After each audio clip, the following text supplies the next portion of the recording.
আজকে আমরা করব 493 পাতার ছোটো ছোটো অঙ্কগুলো, মানে এমসিকিউগুলো করব।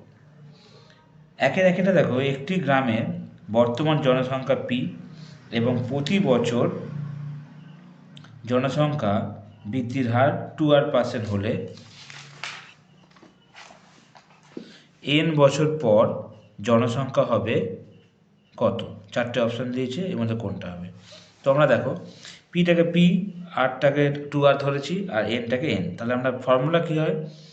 P into 1+r/100 N. P এর জায়গায় পি, এখানে আর এর জায়গায় 2R দিয়ে কাটাকুটি করলাম, তাহলে হচ্ছে 50। তাহলে পি ইন্টু 1+r/50 এন। তাহলে এটা অ্যান্সার হবে প্রথমটা। 2 নম্বরটা বলছে এখানে √3 - √2x সমান সমান √3 + √2 হলে x এর মানটা কত হবে? দেখো, আমরা এটা টুকলাম। আমরা জানি যে √3 + √2 করণীতে সমান সমান এটা 1/√3 - √2 হয়। এটা যদি প্লাস হয়, ভগ্নাংশে এটা মাইনাস হয়। তাই যদি হয়, তাহলে এখানে যদি স্কোয়ার থাকে, তাহলে এটা যদি হোল স্কোয়ার করি, তাহলে এইটা যখন আমরা এই ব্র্যাকেটের ওপরে তুলব, তখন এটা -2 হবে। তাহলে এই √3 - √2 -2, এখানে √3 - x, তাহলে x এর মানটা কত হচ্ছে? -2। এইভাবে তোমরা করতে পারো।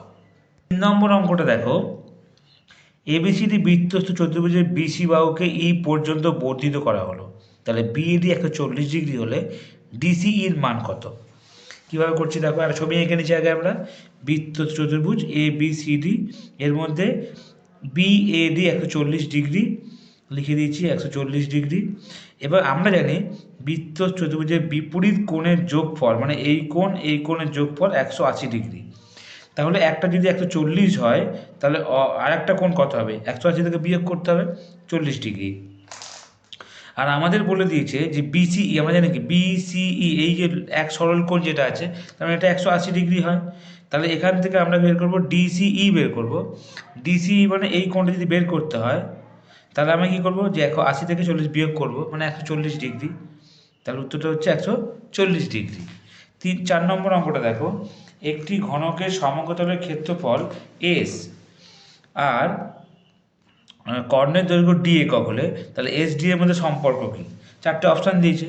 আমরা প্রথমে আগে লিখে নিলাম, এস এর মানটা হচ্ছে 6a², সমকতলের ক্ষেত্রফল, কর্ণের দৈর্ঘ্য √3 × a, ডি এর মান।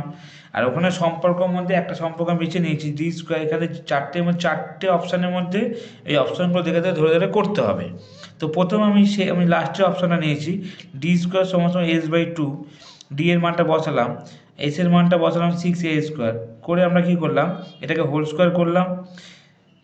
3a² সমান সমান, এটা কাটলে 3, দুদিকে সমান সমান 3a², 3a², তার মানে এটাই হবে অপশান, মানে উত্তরটা হওয়া উচিত। এইভাবে তোমরা করতে। 5 অঙ্কটা দেখো,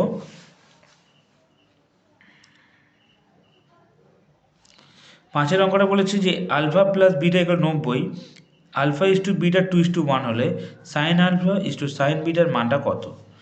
তো আমরা কীভাবে করছি দেখো, প্রথমে আলফা প্লাস বিটা 90 লিখলাম, আলফা বিটা 2:1 লিখলাম, এটা আনুপাতিক ভাগাকার করলাম, 2/3, 1/3। এবার আলফার মানটা বের করব।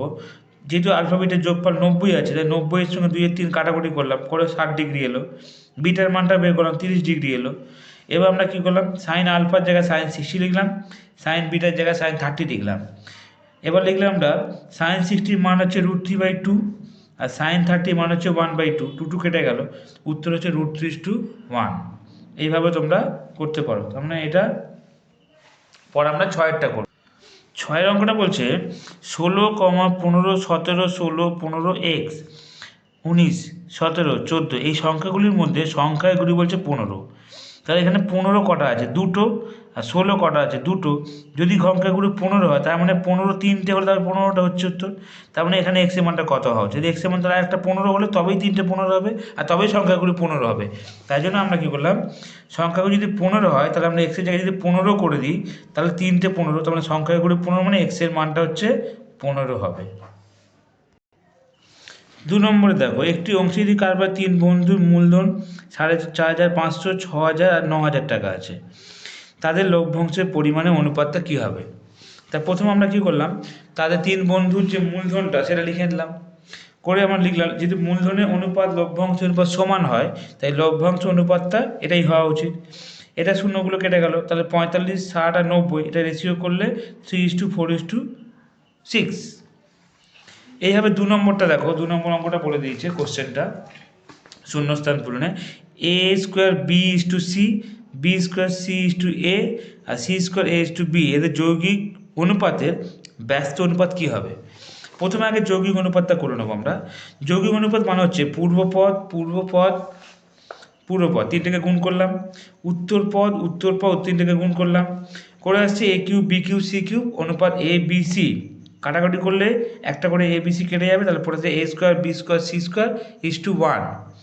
তাহলে এটাকে ব্যস্ত অনুপাত করলে উল্টে যাবে, একটা এদিকে আসবে, এটা এপারে চলে যাবে। উত্তর হচ্ছে 1:a square B square C square. 3 নম্বর অঙ্কটা বলছে শূন্যস্থানে দুটি বৃত্ত পরস্পরকে বহিঃস্পর্শ করলে তাদের কটি সাধারণ স্পর্শক পাওয়া যাবে? তো আমি আগে ছবি দেখাচ্ছি, তোমাদের আগে ছবিটা এঁকে দুটো বৃত্ত এঁকেছি, দুটো স্পর্শ করেছি সাধারণ স্পর্শক, মাঝখানে একটা, তাহলে মোট কটা স্পর্শক হচ্ছে তার মতো 3টে, এটা 3টে স্পর্শক হবে। 4 নম্বর অঙ্কটা দেখো, বৃত্তীয় কোণের পরিমাপ করার জন্য এককের নাম কি হবে? এটা সবাই জানে আমরা, বৃত্তীয় কোণ পরিমাপের এককের নাম হচ্ছে রেডিয়ান। যদি ষষ্ঠিক পদ্ধতি তাহলে হতো ডিগ্রি, যদি বৃত্তীয় পদ্ধতি তাই এটা রেডিয়ান হবে। চলো 5 নম্বর অঙ্কটা দেখো। 5 নম্বর অঙ্কটা বলেছে যে একটি ঘনকের শীর্ষবিন্দু ও কর্ণের সংখ্যার যোগফল কত?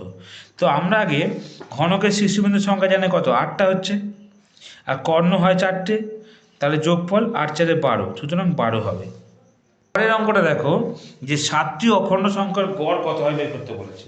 তাহলে আমাকে আগে প্রথম 7টি অখণ্ড সংখ্যা কী কী, প্রথম থেকে 1, 3, 5, 7, 9, 11, 13, এদের সব কটা যোগ করলে 49, আর যেহেতু 7টা সংখ্যা তাই 7 দিয়ে ভাগ করলে গড় পেয়ে যাবো, তো 49কে 7 দিয়ে ভাগ করলে উত্তর 7।